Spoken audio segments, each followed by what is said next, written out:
How's it going, everybody? Akiro here, and I am going to be reviewing The Wizards Enhanced Edition for the PSVR.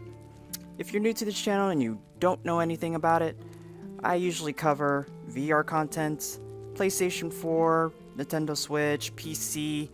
I usually review it, do live streams, and try to keep up with the community because I'm a busy guy.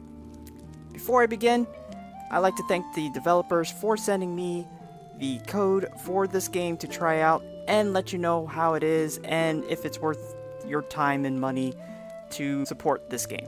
So, without further ado, let me talk to you guys about The Wizard.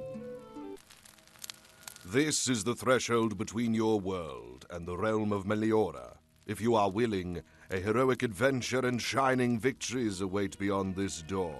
I hope that you are ready to take magic into your hands.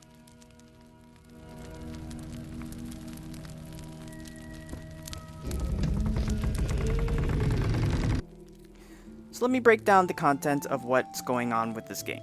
So you are a apprentice learning from a mentor that's going to teach you how to use the spells that he is handed down from generation upon generation.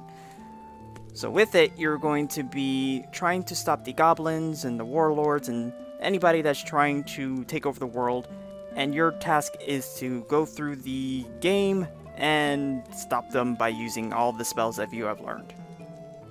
I mean, pretty simple, right? Just like another Harry Potter. Now, I'm just going to tell you guys, in my own opinion, of how it felt when playing this game. So, of course, the one thing that really caught my interest was actually doing the casting. You literally have to do the hand motion in order for you to actually summon it. So, for instance, of course, you go through the tutorial and you learn how to use the fireball, which you have to use depending if which one is your dominant hand. You will have to turn, which then a fireball casts over once you flip your hand over. Feels natural when you do it. And then of course you learn the shield, which again feels natural once you summon the shield in that motion. And last but not least, the bow and arrow, which is a nice gesture they did by crossing your arms together, or crossing your hands together, which then summons it. I think that's pure genius. I mean, just putting that together was like, okay, that's nice, but then once you put it in the gameplay action aspect of it, that's when it gets really interesting, knowing the fact that you have to remember half of these hand gestures under pressure with all of these goblins and giants jumping on top of you trying to eliminate you. And I think that's what makes this game so immersive. So, let me talk a little bit about the little segments between sound, graphics, gameplay, and a little bit more features that was embedded that may relax you to know that it's in there and you don't have to worry about other functions. In most of the settings, a lot of people are worried about with locomotions, teleportations, rotations, smooth rotations, all of that's in there. No worries about it. So the fact that you can use snap turn, the fact that there is smooth turning, there's teleporting, or you can mix the both between teleporting and locomotion, which makes it even more, I think, unique and better for you to move around if you have that functionality, where you can at least adjust yourself with the locomotion and teleport so you can keep your distance away from some of the monsters. The sound is actually there. When it comes to spellcasting, it's natural. I mean, you hear the electricity, you hear the fireball, you hear the shield, the ice, all natural. Now, I did kind of pick up on a little bit of things. It didn't feel natural to me, I don't know why, but for some odd reason when I'm using the locomotion and I'm making my character walk, I hear the sound of the footsteps behind me when it doesn't feel like it's in, like, on me or maybe a little bit in front of me or something. It's just so weird. I don't know, maybe it's just me, but I know other games I didn't have any issues with that, so it's just kind of weird.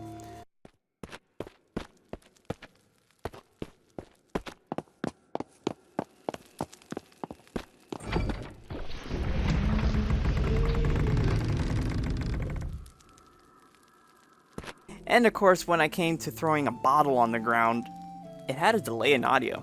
So just literally seeing it break, it didn't shatter, the sound effect didn't shatter at the right time it shattered. So it shattered, and then the sound effect came in, and I don't even know if that was a thing.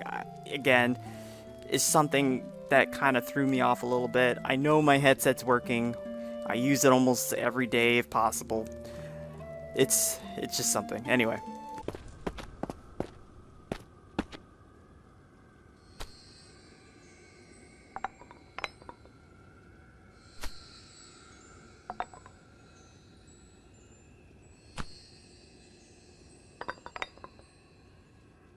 When it comes to the controls, you can only use move controller. Nothing else. No DualShock, no aim, just move support. Which, of course, that's technically what this game is meant for. That way you can do the hand gestures.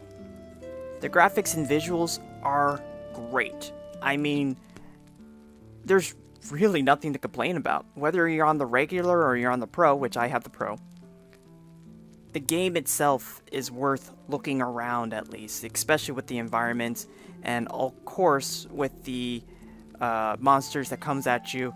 There's really absolutely nothing wrong. I guarantee you're going to be okay with the visualization in that game. With everything I've said and stated and kind of showed little bits of gameplay, do you think this game's worth it? Because to me it is. I guarantee, whether I got it for free or not, I would have bought it regardless. And most of the games I've played, I've bought to support because it got my interest. For the price, I think it's worth it. Now, of course, I'm just going to tell you right now that I've only covered just the first section of the game. There's at least 3 sections, maybe, the way I look at it on the map. But at least there's 4 sections of the first level, meaning in the second level there probably could be 5 or the same amount, just like the first level. But I can't guarantee until I play further, which I might do a couple of live streams for, just to at least keep up, because I haven't live streamed in a long time on YouTube. Usually I do it on Twitch. Another topic. But for what it's worth, this game is a must. I mean, how often on PlayStation side, in VR, do you get a chance to feel like a wizard and actually feel it with the move controllers and the PSVR headset? I mean, you'll never get that kind of concept. There's probably a couple of games that I know of that I haven't really played that has that feature, but this one is the one that will give you the best feel ever. So, with that said, what do you guys think? Hit that thumbs up button if you definitely enjoyed this review. If you have any comments, please leave it in the comments below. Any other questions of some sort, definitely do the same thing. So with that said, I am Akiro, and I hope to see you guys another time.